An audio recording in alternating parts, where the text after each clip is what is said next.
5 minutos de meditação em Provérbios, capítulo 7. Nós estamos gravando uma série para abordar todos os capítulos de Provérbios com a intenção de abordá-los no menor tempo possível. Então, vamos hoje tratar de Provérbios 7. A graça e a paz de Jesus Cristo, seja muito bem-vindo a esse canal que compartilha leituras, estudos, meditações e reflexões com base nos capítulos da Bíblia. O capítulo 7 nos fala a respeito da mulher adúltera, da mulher prostituta, da mulher sedutora e das consequências do relacionamento com essa mulher. O primeiro ponto de Provérbios no capítulo 7 recomenda a importância de se guardar a palavra no coração. O texto é muito enfático, fala de várias maneiras para guardar a palavra. Vamos ler aqui os versículos 1 até o versículo 5. Filho meu, guarda as minhas palavras, esconde dentro de ti os meus mandamentos. Guarda os meus mandamentos e vive, e a minha lei como a menina dos teus olhos. Ata-as aos teus dedos, escreve-os na tábua do teu coração. Dize para a sabedoria, tu és minha irmã, e para a prudência chama tua parenta. Para te guardarem da mulher alheia, a mulher alheia é aquela que já é casada, que já tem um namorado, já tem um relacionamento, da estranha que lisonjeia com as suas palavras. A estranha é aquela que está solteira, mas ela aparece no seu caminho de maneira repentina, com elogios, com o propósito de levá-lo para a fornicação, para o relacionamento íntimo sem um compromisso. Então o texto fala contra a mulher que é casada, ou que já tem um compromisso, e da mulher que é estranha e que propõe a fornicação. Em outras palavras, aqui temos um texto que revela por que a fornicação é pecado. A fornicação é pecado porque se trata de intimidade sem compromisso. E o texto está mostrando que, para Deus, a intimidade foi feita para duas pessoas que estão comprometidas, sendo que essas pessoas necessariamente são um homem e uma mulher. Na segunda parte, nós vemos as características da mulher adúltera. Primeiro, ela aborda jovens que são simples e incautos. Vamos ver isso nos versículos 6 a 9. Porque da janela da minha casa, por minhas grades, olhando eu, vi entre os simples, descobri entre os jovens um jovem falto de juízo, que passava pela rua junto à sua esquina e seguia o caminho da sua casa. No crepúsculo, à tarde do dia, na escuridão e trevas da noite, e eis que uma mulher lhe saiu ao encontro com enfeites de prostituta e astuto coração. Esse texto nos mostra que esse jovem que ela abordou era um jovem que não estava prestando atenção no seu caminho. Era um jovem simples, era um jovem falto de juízo. Falto de juízo significa que ele não estava guardando os mandamentos como a menina dos seus olhos, e não havia escondido a palavra dentro do coração e nem atou a sabedoria nos seus dedos. E também não chamou a sabedoria como sua irmã e a prudência como parenta. Portanto, preste atenção e cumpra o que diz o texto de Provérbios 7, nos versículos 1 até o 4. As características dessa mulher, a primeira, ela aborda jovens simples e incautos. Não seja simples e incauto. A segunda característica, ela se veste como uma prostituta. Ela não para em casa, veja. Esta era alvoroçadora e contenciosa e não parava em casa os seus pés. Ora pelas ruas, ora pelas praças, espreitando por todos os cantos, aproximou-se dele e o beijou e esforçou o seu rosto e disse-lhe: sacrifícios pacíficos tenho comigo. Hoje paguei os meus votos, por isso saí ao teu encontro a buscar diligentemente a tua face te achei. Essa mulher, portanto, é uma mulher que é despudorada.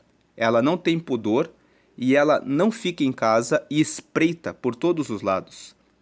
São mais duas características. Uma mulher que não tem pudor, que não para em casa, espreita por todos os lados e depois ela é sedutora. Veja aqui os versículos 15, que fala, saí ao seu encontro a buscar diligentemente a tua face te achei, e o 21, seduziu com a multidão das suas palavras, com as lisonjas dos seus lábios o persuadiu. No versículo 16 a 20, nós vemos que ela age como prostituta. Já cobri a minha cama com cobertas de tapeçaria, com obras lavradas, com linho fino do Egito. Já perfumei o meu leito com mirra, aloés e canela. Vem, saciemo-nos de amores até pela manhã, alegremo-nos com amores, porque o marido não está em casa. Foi fazer uma jornada ao longe, um saquitel de dinheiro levou na sua mão, só no dia marcado voltará para casa. O versículo 22 fala das características do jovem que cai nesse tipo de laço. Os versículos 22 e 23. Fala assim, ele segue-a logo como boi que vai ao matadouro e como louco ao castigo das prisões.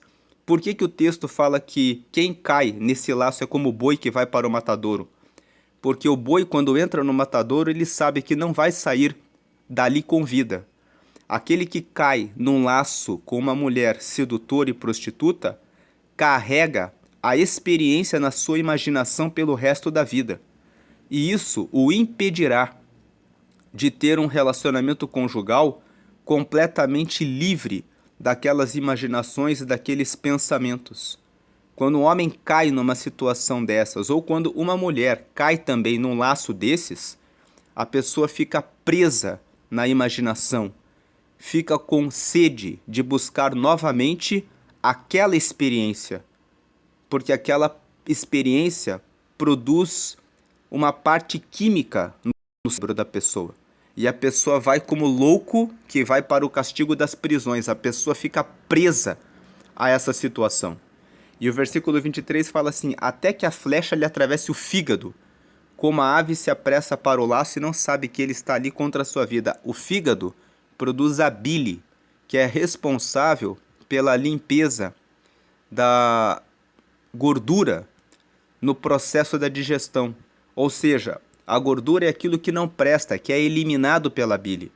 A gordura simboliza aquilo que não presta.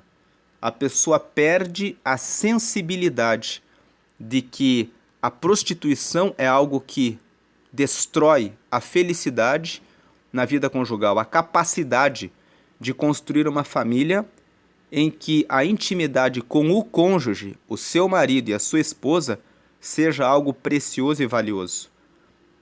Cair numa situação dessas leva a pessoa a pensar o tempo todo em prostituição e adultério.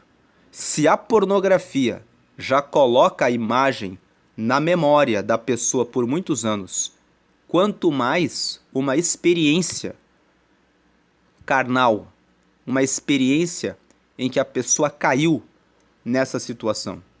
Por essa razão, o texto encerra dizendo, para fugir dessa situação. Diz o verso 24, agora, pois, filhos, dai-me ouvidos e estai atentos às palavras da minha boca. Não se desvie para os seus caminhos o teu coração e não andes perdido nas suas veredas, porque há muitos feridos derribou e são muitíssimos os que por ela foram mortos. Caminhos de sepultura é a sua casa, os quais descem às câmaras da morte. Esses caminhos da sepultura são a perda do seu casamento, a divisão patrimonial, quando ocorre uma traição, ocorre a ferida do cônjuge e também a ferida dos filhos. Também a destruição da sua reputação, a destruição da sua moral, a perda de contratos. Muitas pessoas não contratam com pessoas que traíram o cônjuge porque elas dizem, se uma pessoa não é fiel no casamento, ela não será fiel nos contratos.